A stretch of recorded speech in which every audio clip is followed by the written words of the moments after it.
Hey everyone, welcome back to Rally Caps. It's a podcast for artists, entrepreneurs, and everybody in between. I'm Steven. I'm Eric. And I'm Braxton. And listeners to the show might notice right now that the audio sounds like a little bit different than normal. Maybe you can't tell, but viewers on YouTube almost definitely can tell that we are not in our Chicago studio. We're in a car! We're in a car, and Eric is peeking, and we're having a great time here. We're 5 different levels. I made sure to set it. We're recording into the C70, 4 levels of audio, 4 tracks. I know lots about audio, Steven. You guys think we brought audio recorder for this? No, we used a cinema camera preamps to record directly in. But recording the video through the GoPro. We gotta we'll put a photo up of this setup that Eric took. We are in the car right now driving from Telluride, Colorado up to Montrose, Colorado to catch a flight because we are leaving a job that we just completed down here in beautiful Telluride. Eric, what was that job? It was an elopement, Steven. All right, back to me. Okay. It was a fantastic elopement. It was really unique because this couple, they grew up in the Mormon church and then left. So their story is like really just super similar, especially because they both have 2 kids from their previous marriage. So they had kind of this breakup with the church and found each other. And it was just this beautiful story of them becoming a new family. And so there's just a ton of emotions involved with that, and I haven't taken a wedding film in a year and a half, maybe 2 years. And when this bride contacted me and told me that story, and just how unique it was and how different it was, like we have to at least entertain this. And then realized like we really connected about philosophy and all that. And so she asked if I had any friends that do photo as well. And I was like, I do. Yeah. A lot, actually. Mr. Schultz. Mr. Wallace. So, yeah, we tackled it as a trio. Yep. And we've been here for like 72 hours. Yeah, we flew in on a Thursday afternoon. We got in around noon local time. And then, it's Sunday, August, what's today's date? 18th. Hey, happy birthday, Cyrus. Yes, happy birthday, Cyrus. Cyrus's birthday. That's for you, Cyrus. And the last day of Mushroom Fest. This last day of Mushroom Fest in Telluride, which is near and dear to our hearts, obviously. That's something we knew about well before we came to Telluride. We are Turning right. acknowledging the fact that I only am using 50% of my brain for this episode because the other 50% of me is driving us to Montrose. And so I'm going to take more of a backseat for facilitating conversation. Brax, maybe give some more colored commentary on what the weekend was like. The weekend was interesting. It's always... He's like, it sucked being with these guys again. I hate being with both of these people. No, I think from a more like pragmatic standpoint, it's always interesting being the quote unquote third wheel of something like this, where you don't really have really defined roles or defined expectations. You're kind of just like the go in between, and you're trying to be as helpful as possible. And so, kind of my job is, to kind of take a back seat and kind of be as present and aware as possible. So that, I can see things that are happening that maybe Eric and Steven aren't noticing, or if they're busy doing something else, I can run over, I can grab that photo, I can grab that video. There were plenty of times this weekend that, I was grabbing Eric's C70 and just going and recording something really quick while he was doing something else, or I grabbed Steven's camera plenty of times to go and shoot this while he was doing something else.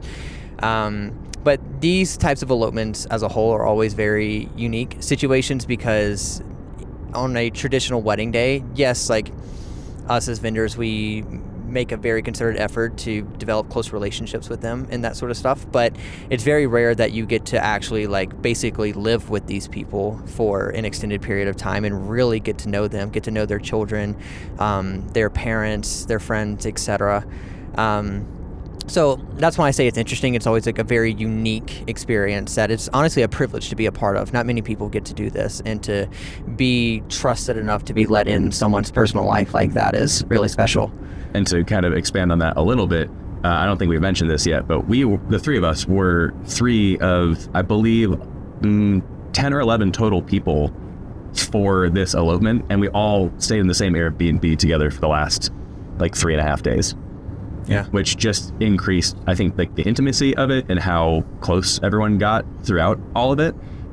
It was Callie, Drew, their 4 kids, and then and Camille, and then 3 of us. So that's what, Camille. 6, 8, 11 people total. We were 3 of them. We'll get to Camille in a second. Yeah. So we really wanted to talk about some of the. My brain just did that thing again, Steven. Where it stops braining. Yeah. Yeah. No. I for hate when sure. my brain stops braining. Dude, I get that. Some of the logistical parts of the trip, how we kind of approach travel, and how we have an action plan for weddings, elopements, commercial jobs like this to really increase, I guess, the economy of it, being economical and efficient. And I think really what we were going for with this one in particular, like Callie reached out to me for the wedding film. And so when she was referencing past work, she referenced Mark and Molly's film, which was upstate New York.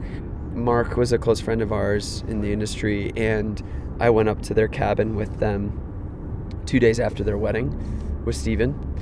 And I was supposed to be there on the wedding day. Yeah. I couldn't be. Yeah. Which is very sad. But then we just got to like hang out, be friends, and it made for like the craziest wedding film, because they're like out on a canoe on the lake, they're making food and breakfast and sitting by the fire, like reciting their vows again. You just create moments like that never would happen otherwise. And there was a whole lot of that on this trip as well. And I would argue that they wouldn't have happened to the effect that they would, or we wouldn't have been involved had we not just like been under the same roof as them. Yeah. There's something incredibly special about just literally living together for a set amount of days, and having access, I think, is the biggest thing. You're not trying to bounce between 2 different locations and, this is our hotel room and this is your guys' space. And I think when the couple is willing to kind of break those boundaries a little bit and like let you in and let their guard down and have you become a part of their world and their life for a couple days, the access is just genuinely unparalleled. Yeah.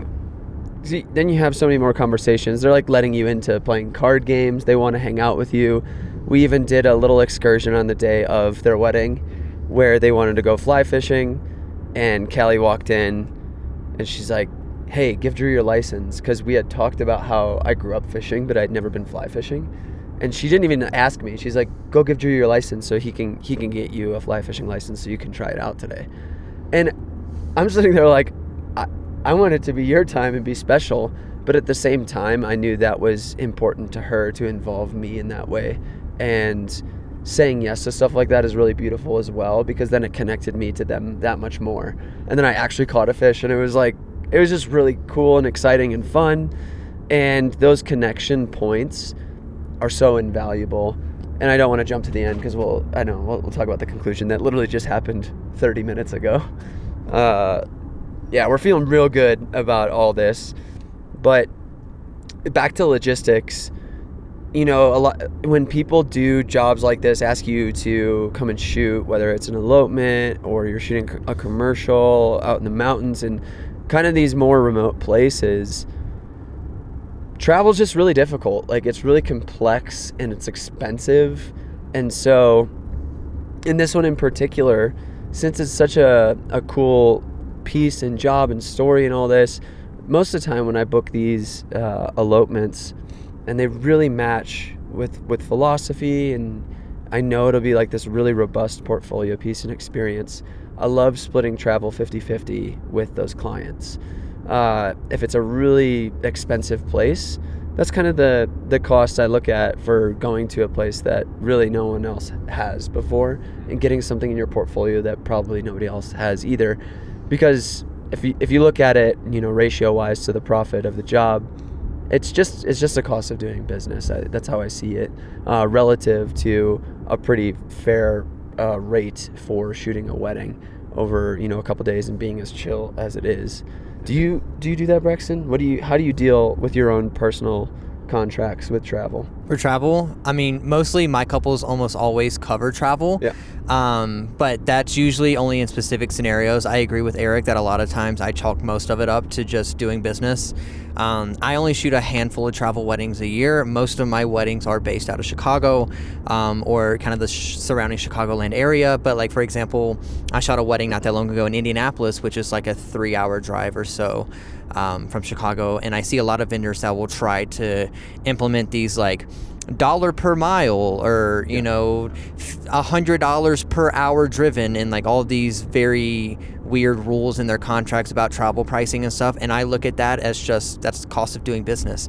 I think it's very valuable when it comes to closing. If we want to talk about like particularly sales when it comes to wedding work, being able to provide your client a flat number, that there's no hidden fees or external fees or anything like that. I mean, like, it's just like any other product you go and, you know, purchase. You know, if you go and buy car insurance and Progressive hits you with 3 different hidden fees, or, you know, fees outside of the premium that you have to pay, you're like, what the heck? Yeah. You know, so being able to provide that upfront to your client makes things so much easier. It makes it easier to close the sale and all of those things. So I agree with Eric that it's just kind of cost of business.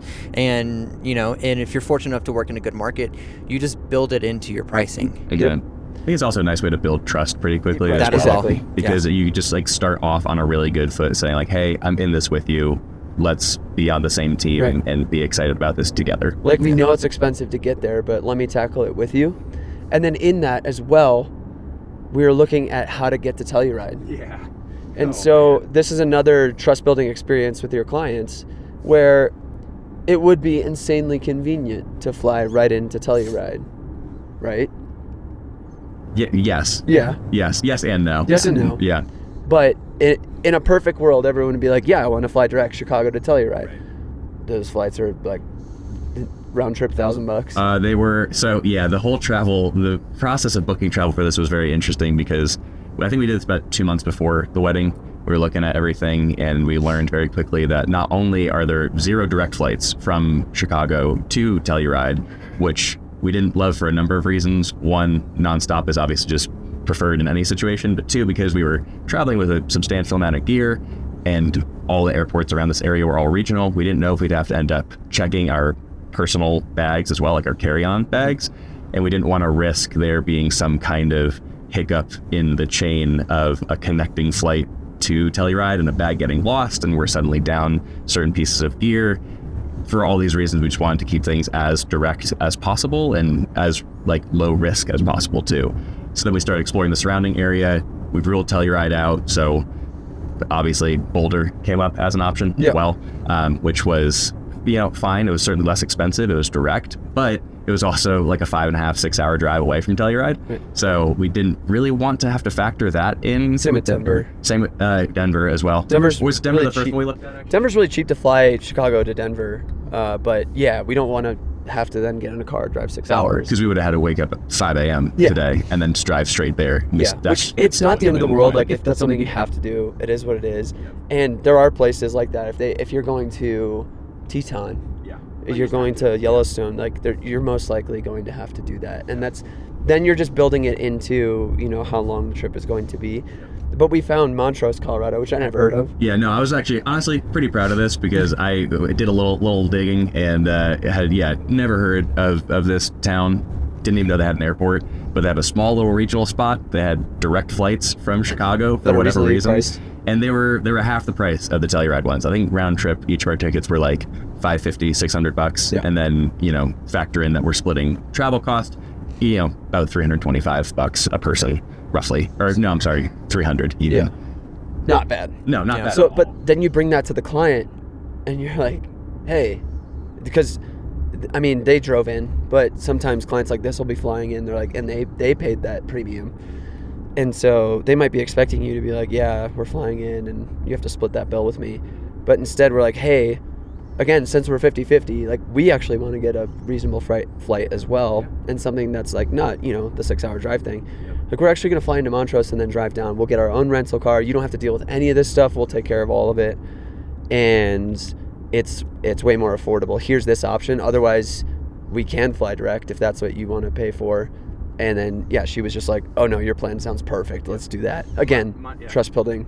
Again. Yep. And that also leads to a very important point that never, ever, ever, under any circumstance, let your clients book your travel. Yup. Always book your own travel. Yup. Number one rule. Even if they seem like the most competent person ever. And nice. And all of those things. You could be a Motel 6, which Braxton loves. I love a Motel 6. Don't get me wrong. Yeah. But they tend to not think about certain things that we do. For example, if you have the option to fly in at 9 a.m. or 5 p.m., they're not going to think about, the 9 a.m. would be better, so we have more time to scout, or we have better time to get our bearings, etc. They're not going to think about niche things like that we are. Not to mention that you never want someone else to be liable for your travel if there is a mistake. Yeah.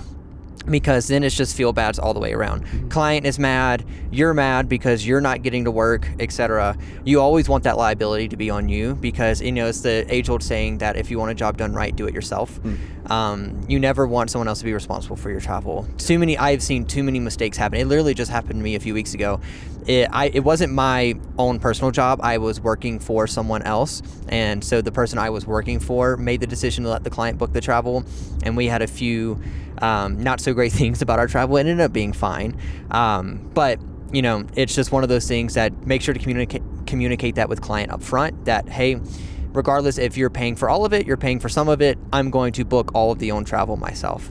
And then if you want to be really smart and granular about that, you can even use that to your advantage. Our good friend Gene Yoon does this all the time with credit cards and that sort of stuff. You can really use it to your advantage as well. Which is a good segue into how we booked this car. Yes. And you can speak on that, Steven. Yes, I'm Gene's credit card apprentice. He has taken me under his wing. It has been a glorious couple of years of travel because of that. So we found Montrose, about an hour 20, hour and a half north of Telluride. So a very palatable drive, which is the drive that we're on right now. Mm-hmm. And they have, of course, a Hertz there. And one of my credit cards, the Amex Platinum card, gives me President Circle status with Hertz, which is the highest ranking that you could have as like a loyalty member for Hertz. The benefit of that is that not only did we save a substantial amount of money on our rental period, we also got a very generous free upgrade to this car that we're in right now, which turned out to be a huge boon in our favor because we did a little bit of off-roading this weekend, and this car is much more capable of that than the car that we had actually paid for. So having a travel credit card like the Amex Platinum card or a number of other cards can really help you save money and also actually get access to better things that are more suitable for the job that you're on. Another way to just kind of like, not necessarily like hack the system, but just like play things smart and use things like credit cards to your advantage when you know that you're going to be traveling a lot. Getting ones that are going to be geared towards the travel that you are doing specifically can be like just make the whole experience like top to bottom so much more enjoyable and so much more fun, and ultimately in this case just better for the job that we were on in the first place. Yeah, I need to do that. Yes, Yeah. Everyone should. I can't recommend the Amex card enough. I think if you're like really, really into travel and you do a lot of it, the Platinum card is certainly worthwhile. It has a hefty annual fee, but Also preface, this is not financial advice. This is not no, I'm the last person you should ask about financial advice, but that card definitely pays itself off in spades despite the annual fee. There's a lot of credits you get back for it. I think I made a YouTube video about it in regards to travel a couple of years ago, but it's really incredible, and specifically like the elevated status that you get at places like Hertz or Hilton and other hotels and just travel-oriented brands. Again, just makes your life easier and makes the whole travel experience more fun. And again, just gives you access to things that you might not want to pay for or have the means to afford in the first place. That other card that we used on this trip, if we're just giving out credit card recommendations, is the United Explorer card. Yeah. Both me and Eric have that card. You get priority boarding, which is very helpful for checking gear. If you have the priority boarding, then you're much less likely to be forced to check your bag at the gate. Yep. And then Steven's passing a car. There we go. Oh, there we go. Zoom, zoom, zoom, zoom, So done with this guy. Thank you. Okay. Yeah, he's going like Bye. 45 miles an hour. So slow. Nice. There we go. And then you also get the free 2 checked bags for you and a companion as well. So when you're bringing on a third person, like I was for this trip, being able to get a free checked bag not only for yourself but for that third person as well, very helpful for these travel jobs. And then it's also, I mean, I hope I wouldn't have to say this, but I feel like I need to make that disclaimer. As Braxton said, it's not financial advice that we're giving here, but you have to weigh the options of using a credit card. If you're not good at using a credit card and you're carrying a balance and getting charged the 25% interest fee on a balance, it really kind of doesn't matter then. So these are, these recommendations are on if you're paying this monthly and you have no interest on a credit card. That's where you really see the benefit of it. Unfortunately, a lot of these credit card companies will prey on people with all these perks so that they'll carry a balance and have to pay interest, and that's how they make money on the card. So just be really careful with that. If you feel like you're prone to that, then maybe don't get one of those cards because it might be a net negative for you. But if you're smart and disciplined with it, that's where you can get all those benefits, which are amazing. Okay, so typically when we do trips like this, we usually will book our own Airbnb unless we're doing something like staying with the family. But then again, that was another reason to split our travel costs, is we weren't going to pay for any accommodations because they had that fully covered.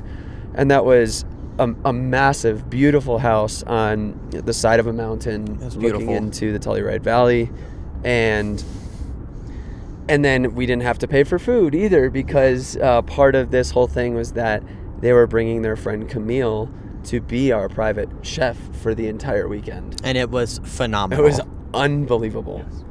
Camille is wildly talented, and I feel like we connected with her in a way because we're not doing these types of events every weekend or even every month, and she's similar. She's like referral based.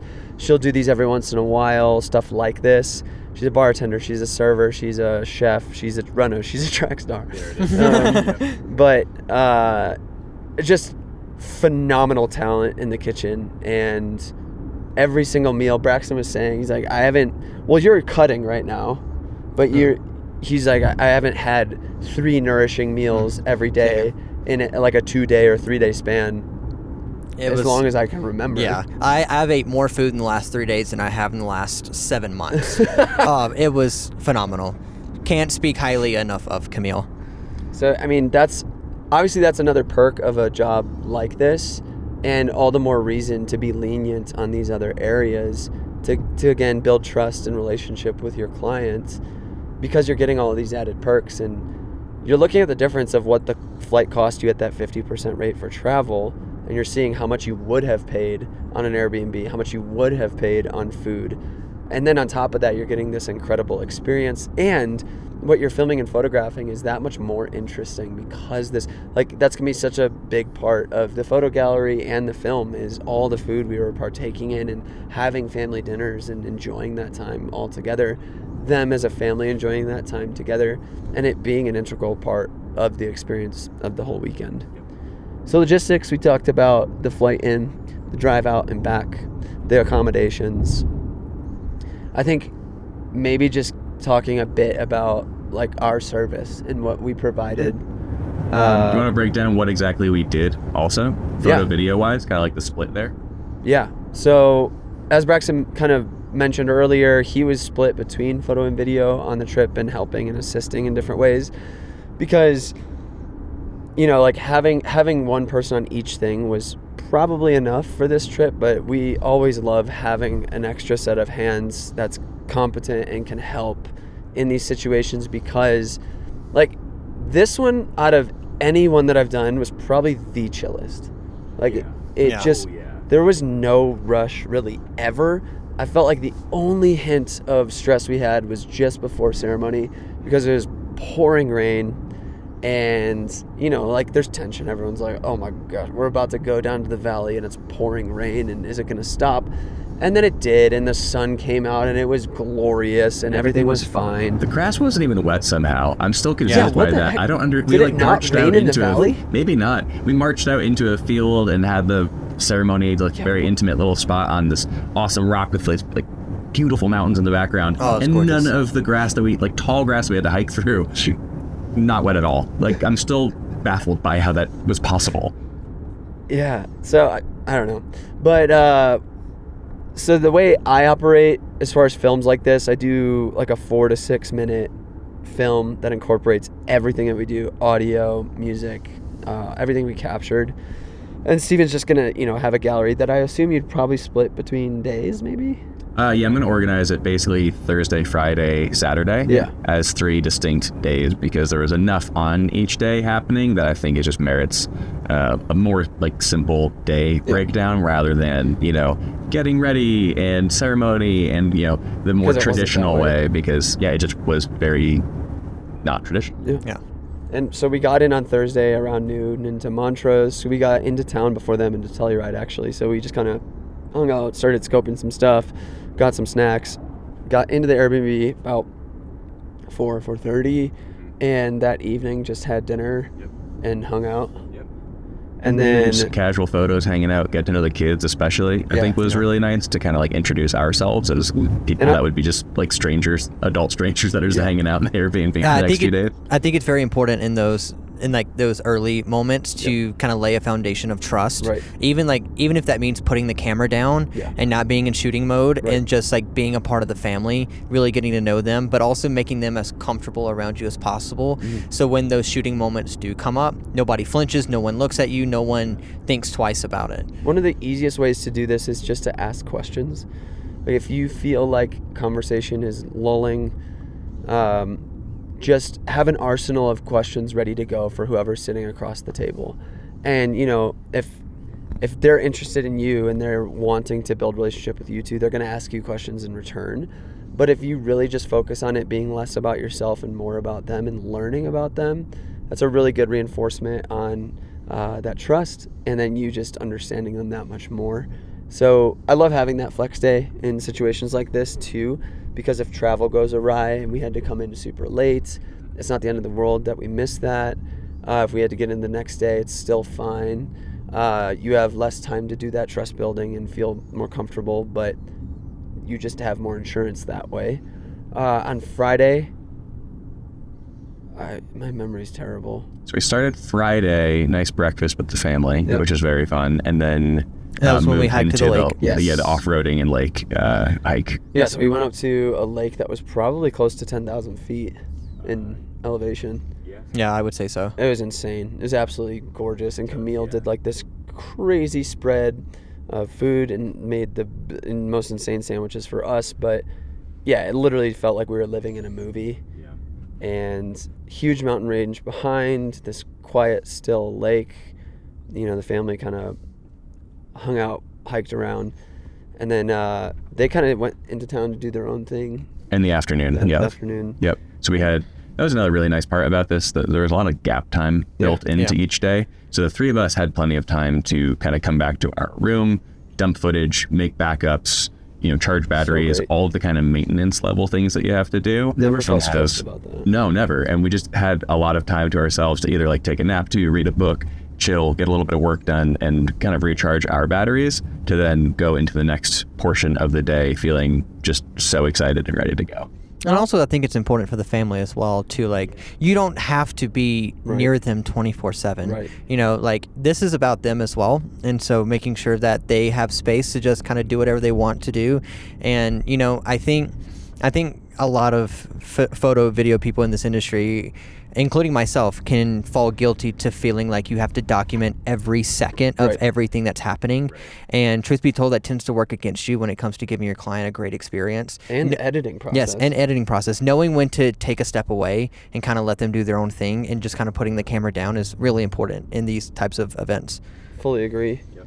We had dinner that night. Yep. And we also did a little portrait session with them in the evening as well, which was super fun. So yeah, that another thing. The first day, we noticed that the light sliced through the back of the property through this tall grass and a trail, and we're like, if we get another sunny day tomorrow, this would be a perfect place to do portraits. So they got into nice outfits, and we just went back there and maybe spent 20 minutes just getting some portraits. No, it was awesome, and that was incredible. And for anyone listening to, I didn't clarify this earlier, but I was shooting primarily digitally, but also hybrid in a sense. I had a few different film cameras with me. I had a Yashica T4 for some point and shoot and Phil Flash 35mm images, and my Pentax 6x7 as well for some nice big 120 medium format images. And you rented the A7R4.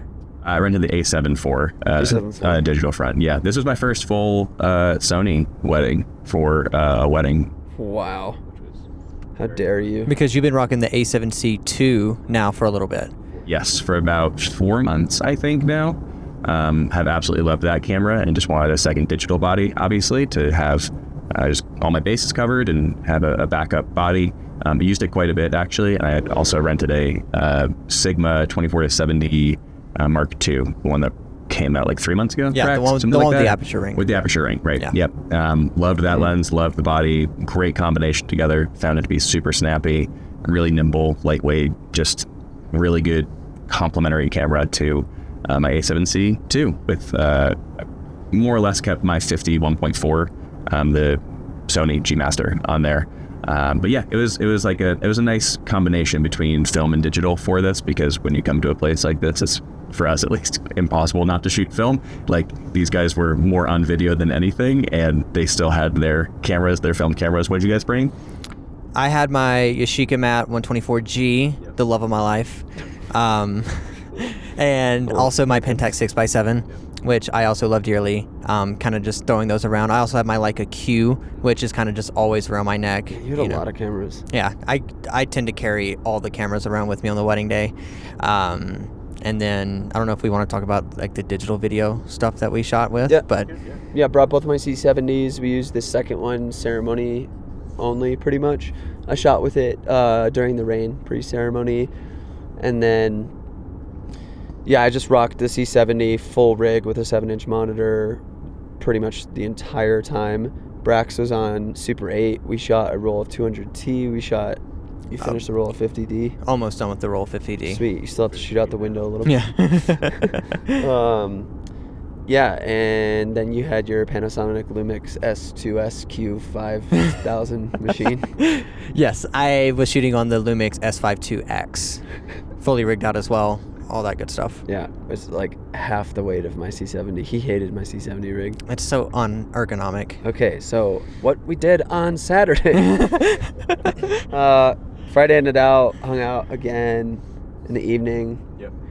And it was funny, like we were playing card games and stuff with them. Like he was playing checkers with the kids. They like brought us into every family game that they played, which is very cool. I think that was a very special component of it. I think Friday night they played Tenzi? Yes, right? we played Tenzi on the back porch. Yeah, that was awesome. Yeah. Yeah, there were a lot of cool moments like that where they just sit there like, hey, like, Steven, Branks, Eric, like, come in, like, come play. We'll teach you this game that we love so much. And, like, it just felt very special to be involved in little moments like that. Yeah. And I even, like, did something with them up at the lake where I'm like, this is a game my family plays. Like, you have to make the funniest sound and get everybody else to laugh, and everyone else has to try not to laugh. So that created some, like, more, I guess, like, it's not necessarily posed or forced moments, but it's really hard to capture young kids laughing or, like, to have to chase them around for that moment of getting that laughter. So if you can kind of encourage it in a certain way that still feels authentic, I think some of that footage was really good. You get to be like a facilitator in that Right. sense. You can offer up some prompts that then create their own little micro moments as they take it and give it a life of their own. So then actual wedding day, we woke up, the day previous we woke up for sunrise and got the valley, which was great. Yeah. Yeah, that was Friday morning. Yeah, so I was like flying drone. I haven't flown the drone in like 2 years as well. So excited to see those photos. Like everything, yeah. Everything was like, we pulled out all the stops, and I'm so happy we did. It was a great scouting opportunity as well, because at that point we weren't quite decided where we were going to actually have the ceremony. One of the cool things about this trip was that the couple really trusted us with locations, that sort of stuff. They just kind of showed them, was like, wherever you guys think, we'll do it. Yep. So Which is a lot of times couples like this will do that. Yeah. You're like, they don't want to have to worry about that. So, and it is a bit stressful. You're thinking of all these variables. And we knew that if we had this option and it was sunny, it was going to be front lit, which is not super ideal. But we saw the weather was going to be cloudy, so we're like, let's just go for it. And then it ended up being full front sun but it still looked great. But the rain clouds in the back were pretty cool. Pretty and great. Great texture. It had a certain layer of diffusion in front of it that made it feel almost as if we had like a giant scrim in front of the sun, where it was direct, but it was soft. And it was just like this really beautiful, very flattering light. Well, I would much rather have direct sunlight on them like that than just being out at noon in that area. Yeah. And you have like the full raccoon eyes and everything's horrible. Oh yeah. Okay. Oh, yeah. Yep. We're merging. Good signage, Colorado. Thank you very much. But before we get into more of that, more of the logistics on the wedding day, they went fly fishing, which was super cool to capture. This was Saturday morning. Yeah, Saturday morning we went out to just like a 30-minute drive out to the river. They got in their waders. Like, again, just really unique photos and videos, and just something that they love doing and love spending time doing. It's just really unique to them. I've never photographed or filmed anything like that. Yeah. They let me fish. It was great. Got back, and then it was like super chill until we had to get ready to go for ceremony. And then that was like the only bit of stress we had. It was glorious. It looked amazing. It was incredibly emotional. They had words for the kids. And yeah, we took them away for more portraits, had another location after the one we had for the ceremony. And we just headed back, had their wedding dinner. Yep. This was around, I think we got back to the B&B around like 7:45-ish, and then did dinner around a little after 9, I think. So we had a little more downtime to just hang with the kids. They signed their marriage license, so we got some nice footage and photos of that. But Kelly's mom actually asked me at the end of the ceremony. She was way far back to kind of give them some space. And she came up to me, she's like, hey, is there any way I can watch your footage of the ceremony tonight? Because I couldn't hear them.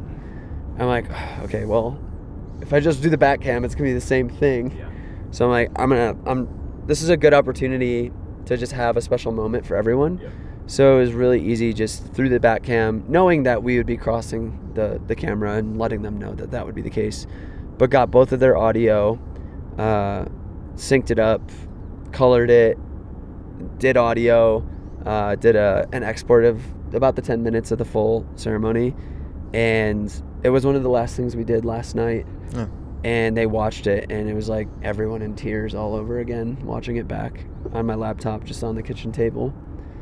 And this is the philosophy I always have in weddings and situations like this. When you're dealing with real life and you're dealing with real relationships, it's uncomfortable to say yes to things like that because it means more work.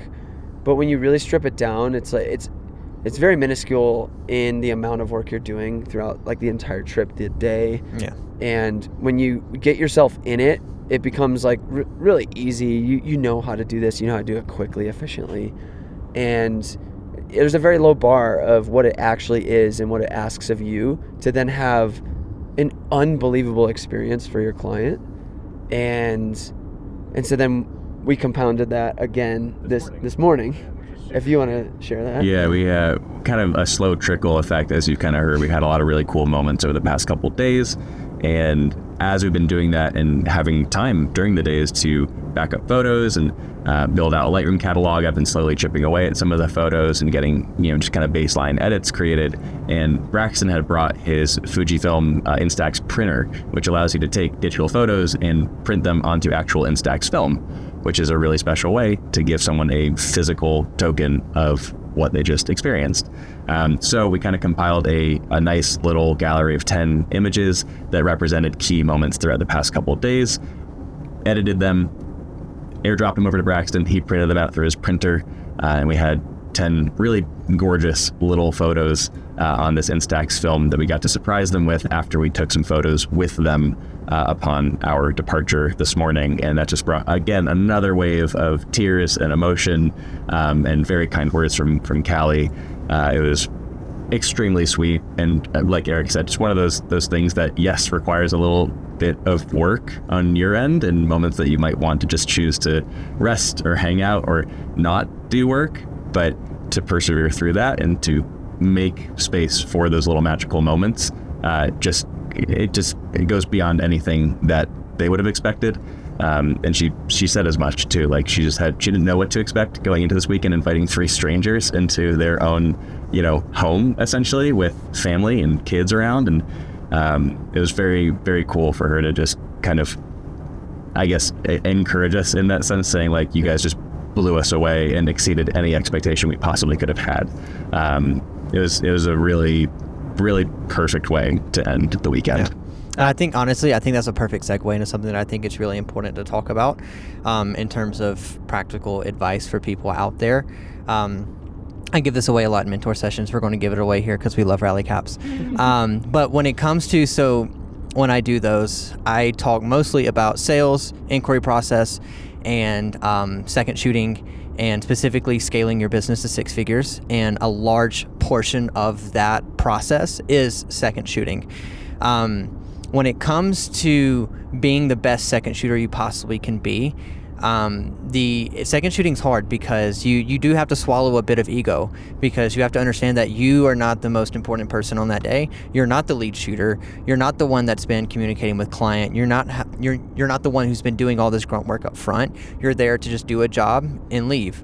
And so with that being said, what you need to do is you need to seek the best ways to serve the lead shooter. And when you do that, you then by seeking the best service possible for the lead shooter, you are serving the client to the best of your ability as well.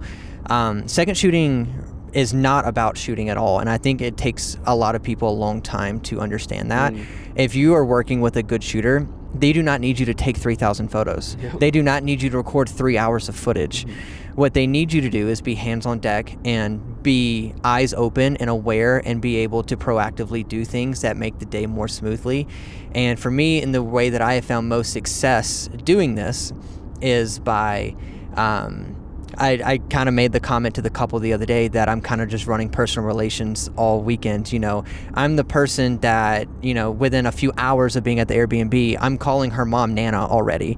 I'm playing with the children. I'm doing the dirty stuff that not a lot of people want to do. When we wanted to throw up some haze during sunset portraits or whatever, I'm the one who's literally digging their nails into the dirt, throwing it up in the background. I'm doing all these things. I reference Yosemite a lot, a wedding that me, Steven, Eric, and Gene shot together a few years ago. By the end of the reception, so many people were obsessed with me. So many people were asking for photos with me. What did they do to you, Braxton? And they're quite literally, there's a photo of 2 guys literally licking my face because I just somehow made them that comfortable around me. That's a whole other episode. That is a whole other episode. But I do all of this intentionally because what makes you so valuable as a second shooter is when you do all of those things, and then at the end of the wedding day, and the couple goes, "Oh, by the way, your second shooter was phenomenal. Your service was phenomenal." And what you're doing is that you're making the lead shooter's service that much more special to the couple, and that in turn is making you more valuable to the shooter. And what you're doing over time is not only are they going to ask you to second shoot more, but you'll eventually build that trust with the lead shooter and they'll start referring you more. Yep. And that's where it kind of ties back to that whole scaling your business to 6 figures thing, and second shooting being a large part of that. If you can show up on the wedding day and really provide a very unique service, doing things like bringing the Instax printer, bringing the Super 8 camera, or even like this morning's a great example when we handed the Instaxes to the couple, and they were starting to get emotional and they were looking at Eric and Steven and all that stuff, like recognizing as a second, this moment isn't about me. I'm the second here. So what did I do? I took a step back and I recorded it on my phone so that it could either be potential in the wedding film as like a cool little add-on, it's marketing material, it's this or that or whatever for the lead shooters, being able to recognize the situation, swallow your ego a little bit, take a step back and be that person for the lead shooters. And then through that, you're also serving the couple so well, and you're just making yourself so valuable to that shooter. And Braxton is skilled enough to have been the lead at this wedding and probably would have done an even better job than me on the video front. But again, to his point, that idea of swallowing your pride, I think what's a really cool indicator is when you can leave a wedding day, leave a job, and you are saying goodbye in the kind of same manner that the lead is as well. Like their goodbye to you is the same emotionally as the lead, I think that's a strong indicator that you connected well. You're not just standing in the corner and kind of waving. Yeah. But that you were actually a part of all of it. Yeah. Second shooting is a very, very important skill to have if you're someone who's trying to make it in this industry, to get bigger in this industry, scale your business, etc. Being a really good second shooter is very, very valuable, and a service that you can sell for very profitable as well. Yeah. When I started second shooting, the rates were like $20 to $30 an hour. When I moved to Chicago, standard rates were like $50 an hour. But when you can provide a very unique service like what I do for these guys here today, you can charge very upper echelon prices, and lead shooters will pay it all day long because you're providing an invaluable service that it's very hard to find elsewhere. Mm-hmm. Yeah, you're laying seeds for your own business, Yes. and you're being subsidized to do so. Like, you're actually getting paid to plant seeds. So double down on that and do it well. Don't just see it as like something you have to do, but something you get to do for that person, that other business, and then for yourself, your future self. Yeah. Great place to end it. Heard, Chef. Great, Yeah. Chef.